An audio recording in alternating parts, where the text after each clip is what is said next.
The woman I nearly died for posted online, "I wish I could go back 8 years and never meet him." I was in the middle of saving a life on the operating table when she erased me from hers. My hands were soaked in blood, someone else's, and I hadn't eaten in 20 hours.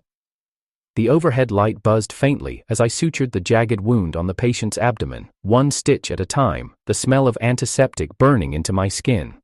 The nurse beside me whispered, "Dr. Alex, vitals holding," and I nodded mechanically, too deep in concentration to answer. When the surgery ended, I peeled off my gloves and left the OR in silence. I made it halfway to the locker room before my legs gave out. The corridor twisted, the ceiling tilted, my vision blurred. The last thing I heard was the sharp clatter of a metal tray hitting the floor and someone shouting my name. Then everything collapsed. Cold. I felt cold, but not from the floor, not from the hospital tiles, from memory. Because right before I blacked out, I saw it on my phone. Alice's post, her profile picture still had the two of us smiling, though it felt like a parody now. The caption beneath it, written with casual cruelty, read, "If I could go back 8 years, I'd never waste time on the wrong person. I'd stop Patrick from marrying that awful woman and fight for what we had." She didn't even delete our photos before posting that. I should have been used to her cruelty. I'd seen it in glances she thought I wouldn't notice, in silences between us that grew longer over time, but this was different. 6 years together. I thought we were building a life. I was wrong. She was rewriting the past as if I were a typo. The world turned black. And when I opened my eyes, I wasn't in a hospital room. Flashing colored lights stabbed through the darkness, music thundered through the floor, shaking the booth I was slumped in. The scent of cheap cologne and spilled vodka coated the air. For a moment, I wondered if I was dreaming, or dead. "Alex, damn, you're such a lightweight," someone laughed beside me. A hand clapped my shoulder. "One drink and you're gone?" The voice, it was familiar. I turned. Patrick. His face was younger, no trace of the crow's feet he had when I last saw him holding Alice's hand, feeding her lies like they were gospel. He looked like he did in college, wide-eyed, cocky, not yet ruined by the weight of adulthood. My heart slammed against my chest. This couldn't be. My breath caught. I stumbled up from the seat and pushed past him toward the restroom, a neon-lit hallway stretched out like a memory I'd buried. Inside, I gripped the sink and stared at the mirror. A face stared back, mine, but not mine. My jaw was smoother, my skin clear, no surgical scar across my brow, no hollowed shadows under my eyes. I had traveled back. 8 years. Back to the start. Back to the day Patrick turned 21. Back to the night everything began, and this time, I wasn't going to waste it on her. Patrick's birthday had always been a loud, overdone affair. Even in college, he had a way of turning every event into a spectacle, laughter echoing too loud, drinks flowing too freely, and girls orbiting him like he was gravity. But back then, I didn't mind it. Back then, he was still just my roommate, and Alice was still just a girl smiling at me in the library, not the woman who'd hollow me out one careful lie at a time. 8 years ago, this was supposed to be a good night. I stepped out of the restroom, still reeling. The music pounded, the lights flickered, and my heart was trying to keep up with what I'd just seen in the mirror. No scar, no weight of surgical failure, no blood under my fingernails. Just me, younger, unbroken, a ghost returning to the moment before the fire. The booth was still packed when I returned. Patrick was telling some exaggerated story, flanked by classmates who laughed a little too hard at everything he said. I sat down slowly, my body moving on its own. Then she walked in. White silk blouse, pleated skirt, delicate like a daydream. Her voice soft but piercing as it cut through the chatter. "Sorry I'm late, Professor kept me." Alice. My heart twisted in my chest. It wasn't the woman who had just posted my erasure on social media. It was the version of her who still smiled at me like I was her entire world. The version that hadn't yet chosen someone else while I was sleeping on hospital benches after 30-hour shifts. Patrick stood immediately, grinning as he wrapped his arm around her shoulder. "Everyone, meet Alice. She's in media arts, C University." She looked around nervously, then her eyes landed on me. She paused. That pause. She didn't know me, yet. But her gaze lingered, her lips curled in that familiar polite smile, and something inside me turned cold. Back then, she was charming in a quiet way, gentle, always carrying a camera around her neck like it was part of her skin. She wasn't flashy or cruel, not yet. She was soft laughter in the back of cafes, handwritten notes on my lunch, the one who stood beside me when I passed my first surgical certification. But now, knowing what I knew, her face was a trigger. My stomach turned. I nodded, emotionless. She took the seat beside Patrick. That's where she always sat. I kept my distance, responding to small talk when necessary. Patrick was the star, as usual. He always had that boyish grin, the kind that convinced people to trust him before they realized he never kept anything, least of all his promises. When he made a toast, people listened. When he flirted, people laughed. When he failed, someone else cleaned up the mess. Usually me. We spent the next hour like any other college birthday, laughing, drinking, pretending we weren't all deeply afraid of growing up. My mind wandered between past and present, stitching memories into this younger timeline like a tailor trying to hide a tear. And that's when I saw her. Norma. She wasn't part of our group. She stood near the exit of the club, adjusting her bag, rain lightly dampening the ends of her brown hair. She looked lost but unbothered, like the kind of person who didn't mind being alone in a crowded world. Something about her stilled me. In my previous timeline, I didn't remember her at all. Maybe we never met. Or maybe I had been too distracted, too consumed by Alice to see anyone else. But this time, my eyes didn't lie. Her presence tugged something deep in my chest, like a thread I hadn't realized was wound around my ribs. She looked up suddenly, as if sensing me. Our eyes met for the first time. She gave a small, polite nod before turning away, disappearing into the crowd. I didn't know her, but something told me I would. The night ended like all the others had. Patrick downed too many drinks, Alice orged too loud. I cleaned up after both of them. We left in the same car, Patrick and Alice in the back, me in the front with the driver. In the rearview mirror, I caught glimpses, Alice gently adjusting Patrick's collar, his head resting lazily on her shoulder, her eyes soft, not the way she looked at me, never the way she looked at me. I said nothing. The rain began to fall harder, the driver muttered something about visibility. In the reflection, I watched Alice lean toward Patrick and whisper, "This time, I'll never let you go." My fingers curled into fists. 8 years ago, I hadn't heard that line. 8 years ago, I was asleep, blissfully ignorant in the front seat. Now I knew, she had always belonged to him, and I had always been the placeholder. Back in the dorms, I lay awake listening to the ceiling fan hum, my body still unfamiliar in its youth. I opened my phone, the screen flickered with old apps and forgotten messages. There were no posts, no breakup announcements, no evidence yet of what would come. It was all ahead. Everything I thought I had escaped. But this time, I wasn't here to beg for love or chase ghosts. This time, I was here to remember. To fix the one thing I had ignored. To find the girl with rain in her hair. 2 weeks passed like the echo of a life I had already lived, conversations I'd heard before, classes I had long since passed, and routines I could predict with robotic precision. I walked through the college campus like a man both present and absent, brushing shoulders with the past, yet carrying the weight of everything that had already broken me. Alice clung to me like muscle memory. She sent me lunch texts, looped her arm through mine as we crossed the quad, leaned her head on my shoulder in the library when she grew bored of highlighting quotes she never really understood. To anyone watching, we were a couple in bloom, young, bright, seamless. But I saw the cracks.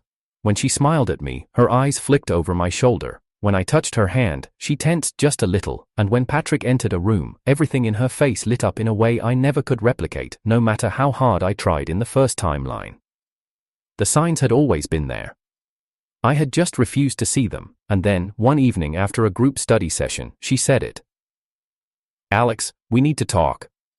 I paused, still holding my pen mid-sentence. She shifted awkwardly, standing in front of the classroom door, silhouetted by the golden dusk behind her. Her hair was tied in a low knot, the same way she wore it when she wanted to look serious. Her voice trembled, but not out of regret, out of guilt. I think this isn't working, you and me." I didn't blink. Not once. "Why now?" She looked down at her hands. "I've changed, you've changed, we're different." That line, the same line. 8 years ago, I had begged for clarity, for a better reason. I had blamed stress, blamed my long shifts, blamed everything except the truth. Now, I already knew it. So I just said, okay. She flinched, almost insulted by my indifference. You're not going to ask questions? No, I replied, voice level. You allra. Eddie answered them. She stood there a second longer, then turned and walked away. Her footsteps echoed in the empty hallway, and I let them. That night, I stayed in the dorm. Patrick wasn't back yet. When he finally returned, he looked flustered. The collar of his shirt was slightly rumpled, the smell of perfume clinging faintly to him. Alice's perfume. I knew it instantly, not just the scent, but the silence that followed. He didn't notice me. He walked past, phone pressed to his ear, whispering. No, I know it's sudden, but it was always you. I held my breath. No, he said again. That marriage, it never meant anything. I didn't love her, my mom pressured me, you know that.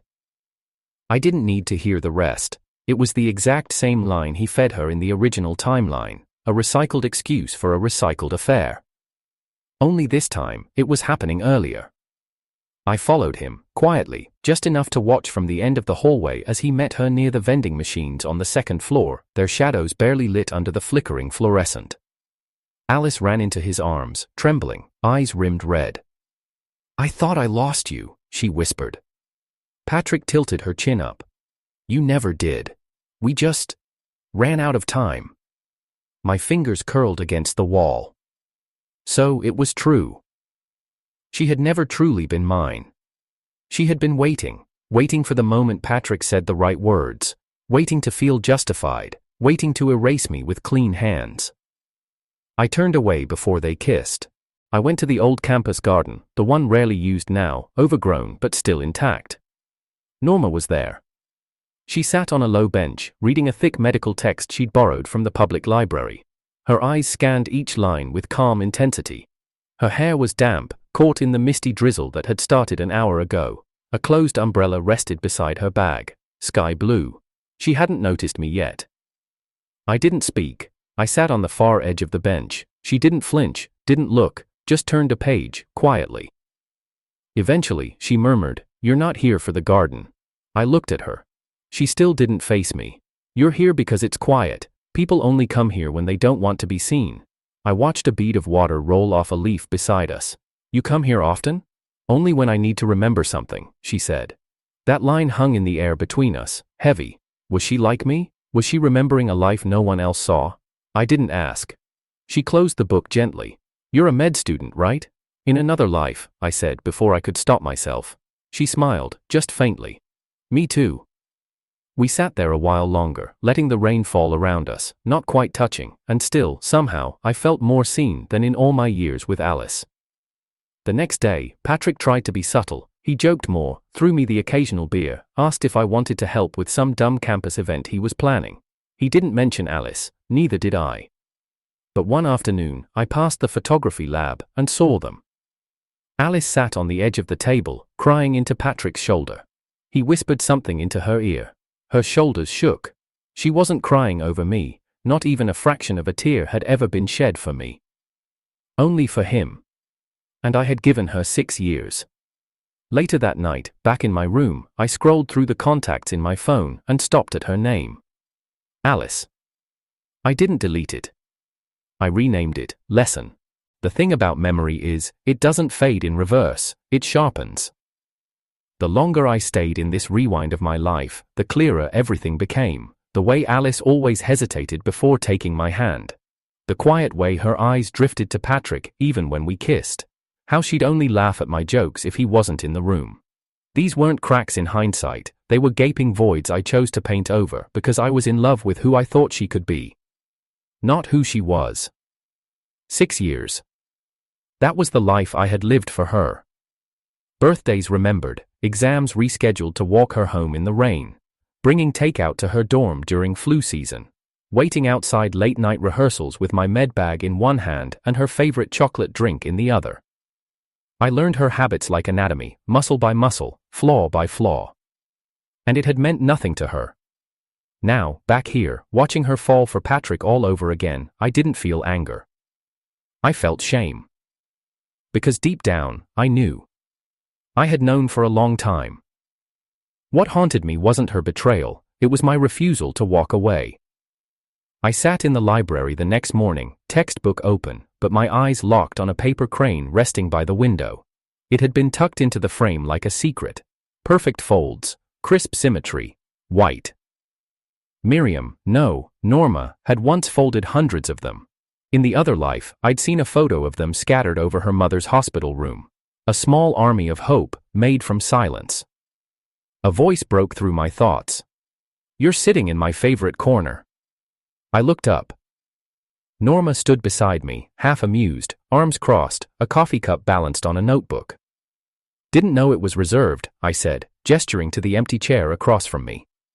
She took the seat without asking. "I like how the light hits this spot in the morning, it makes everything seem less heavy." Her words weren't casual, they carried weight, familiarity. "I think light makes things easier." "No," she said quietly, "it just makes the shadows more honest." We sat in silence for a while, books open between us, hearts guarded but strangely settled. Norma didn't talk unless she meant something, and maybe that's what drew me in. With Alice, everything had been performance. With Norma, it was presence. Later that week, I ran into her at the campus cafe. She was sketching something in her notebook while sipping a bitter tea most students avoided.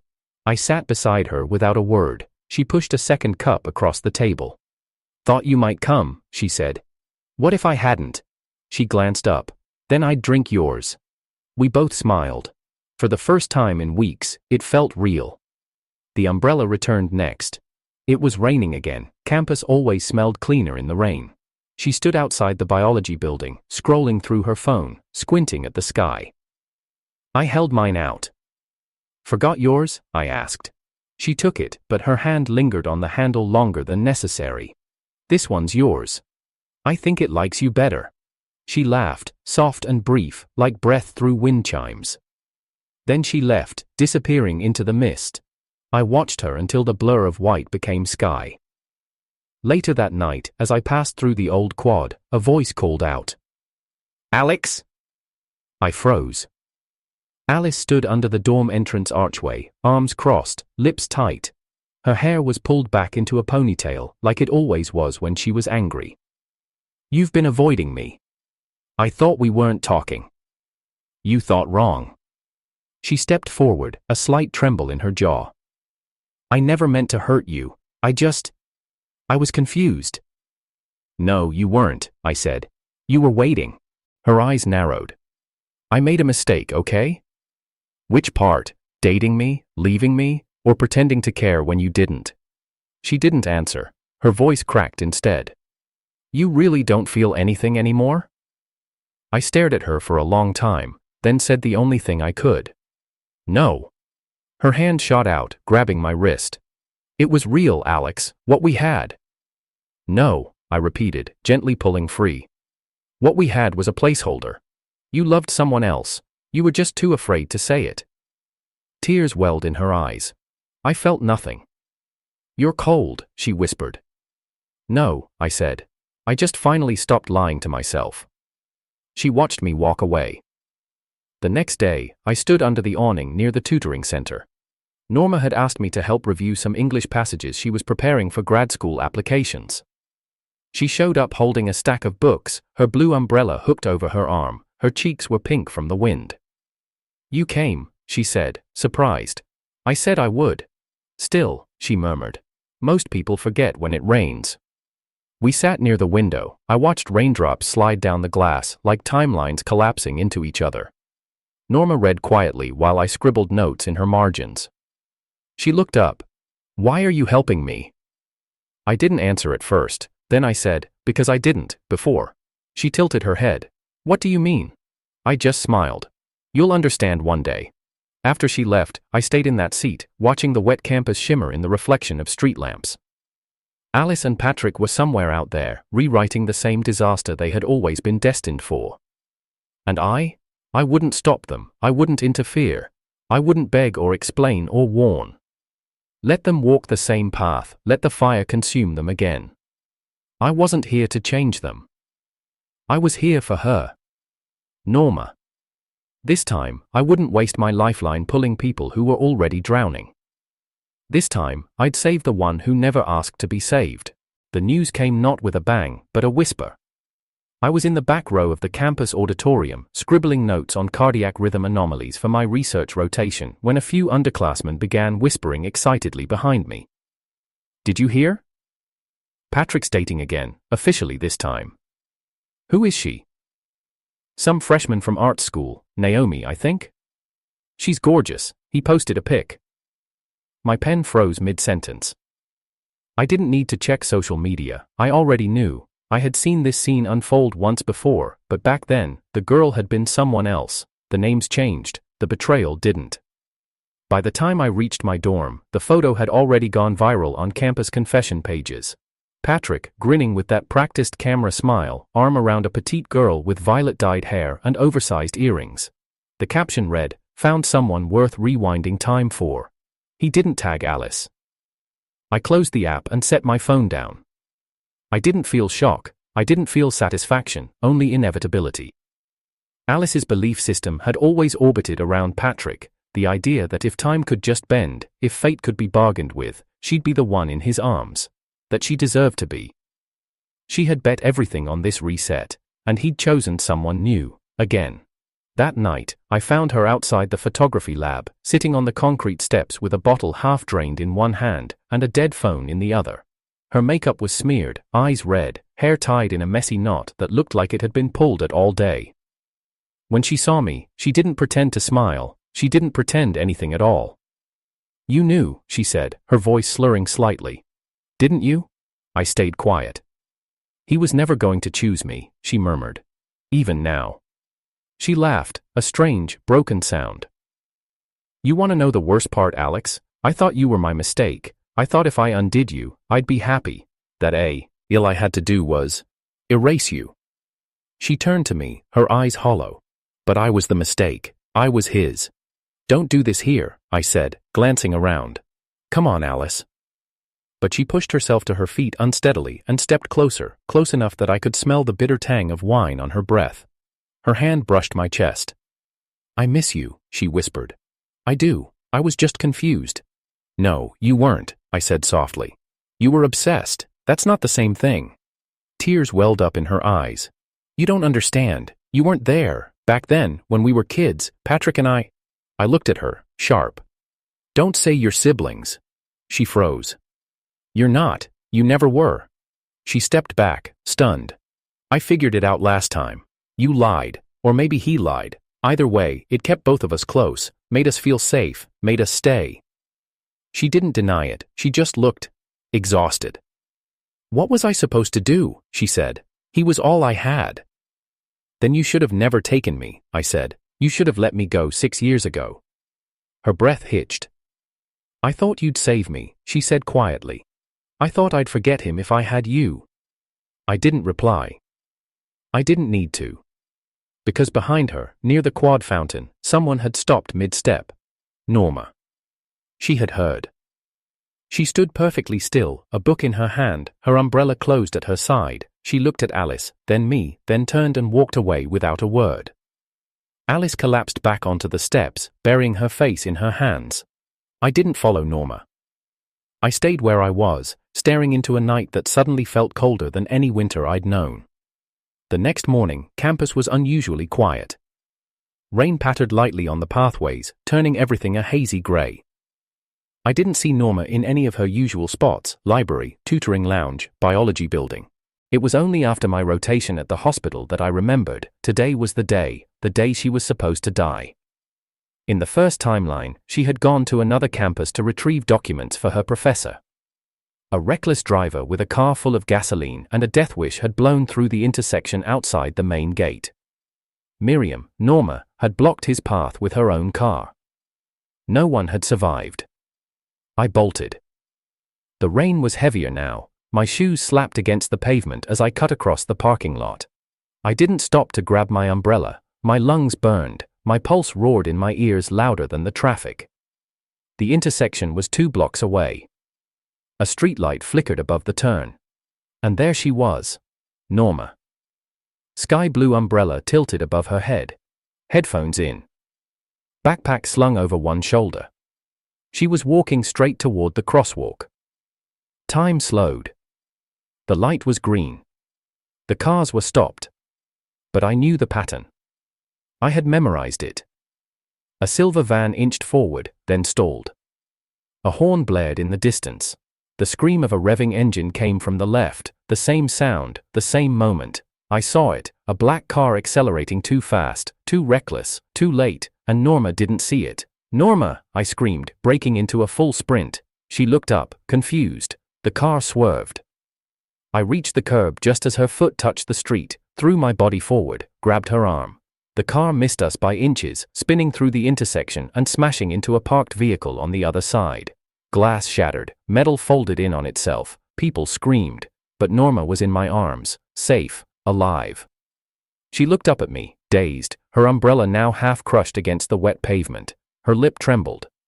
"What just happened?" she whispered. I pulled her into me. "You lived," I said. "This time, you lived." The sirens faded behind me. Norma sat on the curb, trembling, her shoulder pressing into mine. Her eyes were wide, stunned, soaked in rain and disbelief. I kept my hand on her back, steadying her even as my own body threatened to buckle. The sky above was a bleak gray, soft thunder rolling somewhere distant. The black car had missed her by a breath, but not me. I hadn't meant to step into its path, only to shield her. But when the driver swerved, desperate, erratic, panicked, it clipped my side hard enough to send me spinning. I'd slammed into the concrete, hard, my ribs screamed, and something sharp tore under my shoulder blade, but I hadn't let go of her. People gathered, phones came out, voices blurred, a security guard shouted for help, someone tried to ask me questions, but I couldn't hear them. I was too focused on the single truth anchoring me to consciousness. Norma was alive. My vision swam as I tried to breathe. A bright, sudden pain pulsed behind my eye. Everything felt detached, like watching my own body from a few steps away. Her fingers gripped mine tighter. "Alex?" I blinked slowly. "You're okay?" She nodded, tears spilling despite the rain. "You saved me." The ambulance pulled up seconds later. The last thing I saw was her hand, still holding mine, refusing to let go even as the EMTs tried to separate us. Then, white. Hospital lights.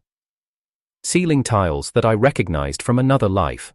The sterile scent of antiseptic. A dull ache in my side. I blinked against the brightness and tried to sit up. A nurse appeared. "Easy, doctor." That word still startled me, even now. "You've got 2 cracked ribs and a minor concussion. You're lucky, could have been worse." I looked around. "Where is she?" The nurse smiled gently. "She's fine, refused to leave until you woke up." I turned slowly, and there she was. Norma. Sitting quietly in the corner chair, blanket draped over her lap, hands clasped in her lap as if in prayer.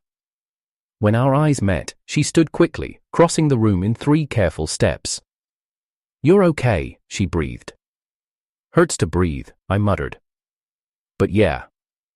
She stared at me for a long time, then, wordlessly, reached for my hand. I let her. It was later that evening when the door creaked open again. Alice. She stood at the threshold, pale, expression unreadable. Her mascara had smudged slightly, but she wasn't crying. She looked at Norma. Norma didn't move. She simply stepped back, gave a nod, and quietly left.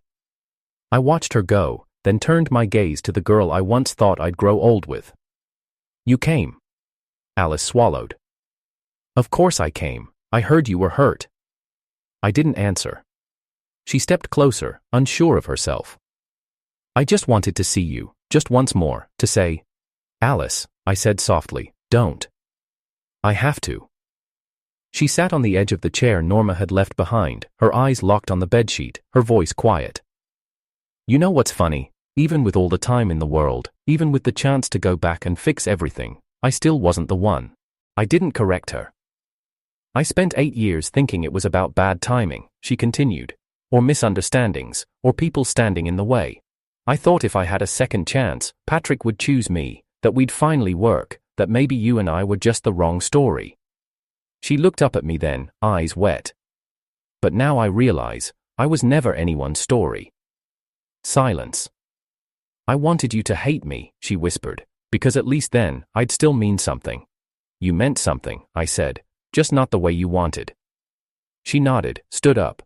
I should go. I didn't stop her. At the door, she hesitated. If I had chosen you, would it have changed anything? I looked at her, and I was honest. No. She left quietly. I never saw her again. Patrick didn't visit. He didn't call. Rumor had it he dropped out of school mid-semester, transferred to a different city. Someone said his new girlfriend left him a month later. No one cared much after that.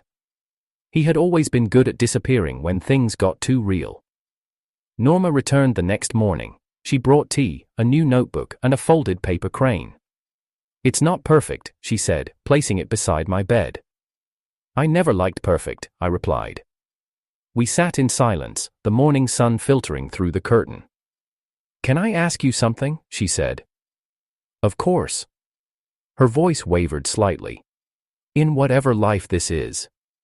Did I ever matter? I looked at her. Really looked at her. The soft outline of her face, the slight bags under her eyes from lack of sleep, the way her fingers fidgeted with the hem of her sleeve. You weren't part of my plan, Norma. She flinched slightly. I reached for her hand. You were the reason I needed one. Her eyes widened. I felt her fingers curl around mine, hesitant at first, then sure. There were no grand declarations, no dramatic music, just the quiet hum of a heart remembering how to beat for Psalm. One who never demanded it, only deserved it. Fate hadn't rewritten our lives. It had given us the silence to hear each other for the first time. The weeks that followed passed not with fireworks, but quiet unravelings. Alice disappeared from campus social circles. Word spread quickly, first whispers, then posts, then silence. A friend of hers had recorded her drunken breakdown outside the photography lab, and though the clip was quickly deleted, it spread far enough to leave a stain. No one mocked her, but no one defended her either. She had built her image on curated perfection, and when it cracked, there was no one underneath to catch the pieces. She stopped attending classes. Eventually, someone said she transferred out, somewhere quieter, less prestigious. Fewer eyes. I never asked where. Patrick didn't fare much better. His lies caught up to him like they always do when the truth gets tired of waiting. The sister story unraveled fast, especially when Naomi, his supposed girlfriend, turned out to be someone else's. Patrick had lied to both of them, to everyone. The final blow came when his father, a board member of the university trust, received a letter from the ethics committee. Several students, including a girl Patrick had secretly recorded for his art project, had come forward. It wasn't just about betrayal anymore. It was about reputation. His parents pulled him out in the middle of the term. The scholarship was revoked, his name vanished from event rosters and committee lists. He didn't say goodbye. I doubt he had anyone left to say it to. Meanwhile, Norma healed slowly, not from injury, her body was fine, but from the echo of nearly dying without even knowing she had been fated to. She didn't talk about the accident, she didn't ask questions, but sometimes she'd look at me a little too long, as if trying to solve a riddle just behind my eyes. One evening, while cleaning out old boxes from her closet, she found something strange. A flash drive. She didn't remember owning it, but it was labeled in new. At handwriting, Norma, in case he forgets. She plugged it in. Inside were letters, dozens, not to her, about her. Files dated across years that hadn't happened yet, voice memos recorded during hospital shifts, journal entries written on night buses, a video of a younger me, worn out, pale, exhausted, sitting beside a grave covered in paper cranes, whispering her name into the wind. She called me an hour later. I found them, she said. I know. You remembered me, even then. I never forgot. I heard her crying, not the kind that breaks, but the kind that builds. That weekend, I walked her to her first lecture as an assistant professor. She wore a white blouse tucked into soft beige slacks. Her glasses caught the morning light as we entered the biology building. She looked calm. but I could feel the tremble in her fingertips as they brushed mine. She stopped outside the lecture hall. "You don't have to stay." "I know." She turned. "But you're going to." I smiled. Every time. The classroom filled fast, students chatting, books thudding onto desks, the usual scramble of youth learning to grow up. I took a seat in the very back, silent. When Norma stepped up to the podium, the room quieted immediately. She cleared her throat. "Before we begin," she said, voice strong but soft, "I want to share something personal. Just once." Every student looked up. "There's a story," she said, "about a girl who folded paper cranes during a very dark time in her life. Not because she believed it would fix anything, but because she needed to remember what her hands could still do, what she could still create." She paused. "I was that girl." No one spoke. "And I'm still folding, just in a different way." She smiled, then flipped open the textbook. "Let's begin." I watched from the back, heartbeat steady, breathing slow. The wind had picked up outside. A breeze drifted through the cracked window, catching the edge of my notebook. I held it down, smiling to myself. The wind has risen again. Not to sweep me backward, not to carry regrets, but to remind me I was still here, still living, still loving.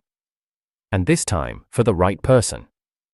I stepped out of the building as the bell rang. Students poured past me. Norma caught up minutes later, her bag slung across her shoulder, hair pulled back from her face. She handed me a folded paper crane. "You're not the only one who remembers," she said. We walked side by side toward the parking lot, unhurried.